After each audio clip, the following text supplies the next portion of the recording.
Sebagai pasar tunggal, kawasan terpadu ASEAN yang terdiri dari 10 negara anggota dengan luas sekitar 4,47 juta kilometer persegi dan didiami oleh lebih dari 600 juta jiwa, diharapkan dapat meningkatkan efisiensi dan memacu daya saing ekonomi kawasan tersebut yang diindikasikan melalui terjadinya arus bebas free flow, barang, jasa, investasi, tenaga kerja, dan modal. Kesiapan menjelang pemberlakuan masyarakat ekonomi ASEAN.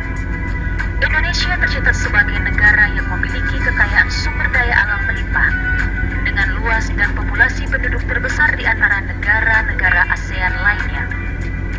Untuk beberapa produk industri, Indonesia memiliki keunggulan dan siap menghadapi masyarakat ekonomi ASEAN pada tahun 2015. Namun di sisi lain, masih terdapat sejumlah masalah mendasar, yaitu birokrasi yang serta terus dibenahi dan disempurnakan serta ditingkatkan sebelum berlakunya masyarakat ekonomi ASEAN. Iklim investasi belum kondusif yang ditandai dengan masalah infrastruktur, kualitas sumber daya manusia, dan ketenaga kerjaan.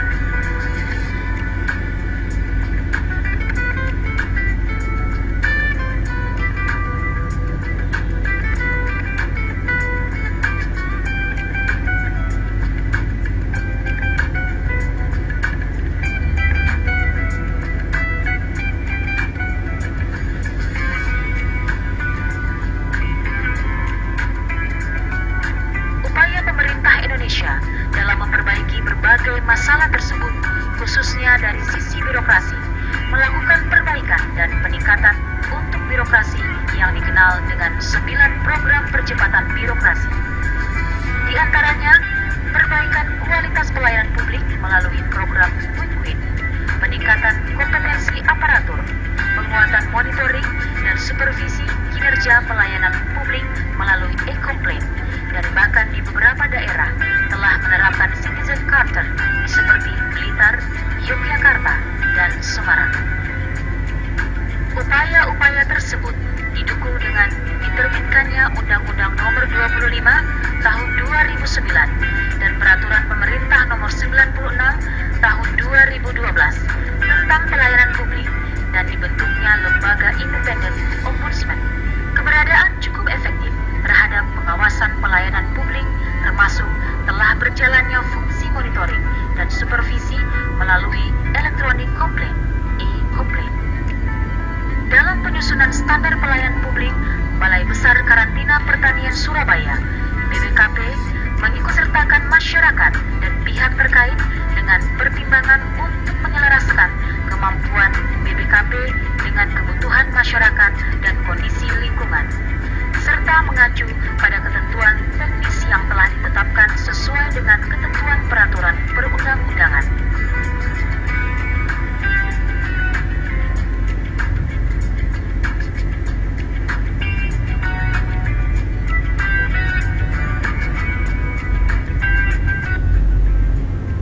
Definisi virtual account.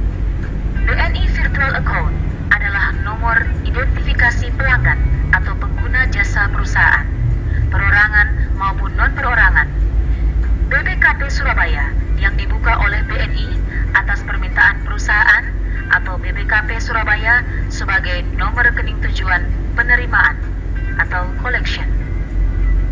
Setiap setoran yang menggunakan virtual account oleh pelanggan perusahaan atau BBKP Surabaya, sistem secara real-time akan membuku setoran ke rekening polling perusahaan atau BBKP Surabaya, serta mencatat nomor atau nama rekening virtual sebagai identitas penyetor.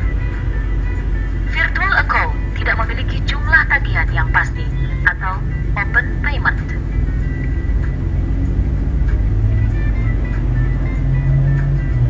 Tujuan, solusi bagi perusahaan atau BBKP Surabaya untuk mengidentifikasi penerimaan kas secara cepat, tepat, dan akurat.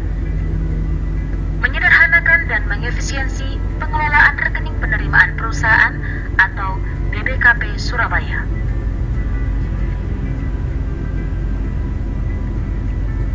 Pendaftaran perusahaan atau BPKP Surabaya menyerahkan list pelanggan atau pengguna jasa kepada BNI berdasarkan format yang telah disepakati. BNI melakukan Create Virtual Account. Data virtual account BNI serahkan kepada perusahaan atau BPKP Surabaya. Perusahaan atau BPKP Surabaya menyerahkan nomor virtual account kepada para pelanggan atau pengguna jasa.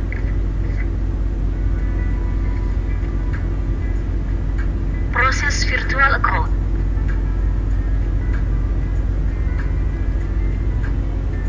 Pengguna jasa mendaftarkan dan mendapatkan nomor rekening virtual account. Pengguna jasa pada saat pengajuan pemeriksaan karantina melalui PPK online mendapatkan rincian biaya PNBP yang harus diselesaikan di penerimaan dokumen.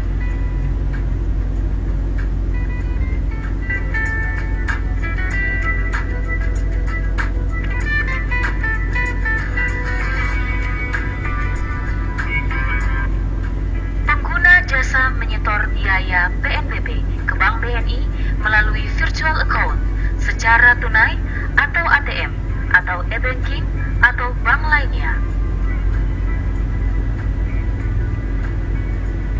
BNI akan memberikan laporan penerimaan PNBP kepada bendahara penerima melalui email BNI Direct atau online.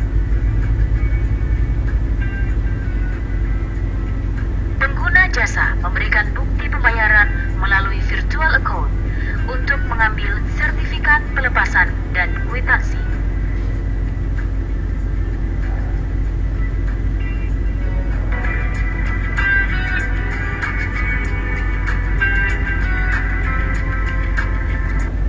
Sistem penyampaian pengaduan. Untuk mewujudkan pelayanan prima kepada masyarakat, maka BPKP Surabaya telah mempunyai sistem penyampaian pengaduan masyarakat dengan mekanisme. Pelaporan dapat menyampaikan laporan pengaduan yang diketahuinya ke alamat email pengaduan-karantina@sby@gmail.com atau kotak pengaduan pada counter pelayanan. Komunikasi lebih lanjut atas laporan pengaduan yang disampaikan akan dilakukan melalui email tersebut ke alamat email pengirim laporan pengaduan. Tindak lanjut laporan pengaduan. Atas penyampaian laporan pengaduan, penanggung jawab pengelola pengaduan akan menindaklanjuti dengan upaya investigasi untuk mendapat kebenaran atas pengaduan tersebut, dan laporan akan dilengkapi bukti-bukti yang diperlukan untuk proses lebih lanjut. Hasil tindak lanjut penyelesaian pengaduan disampaikan selambat-lambatnya dalam waktu 14 hari sejak diputuskan.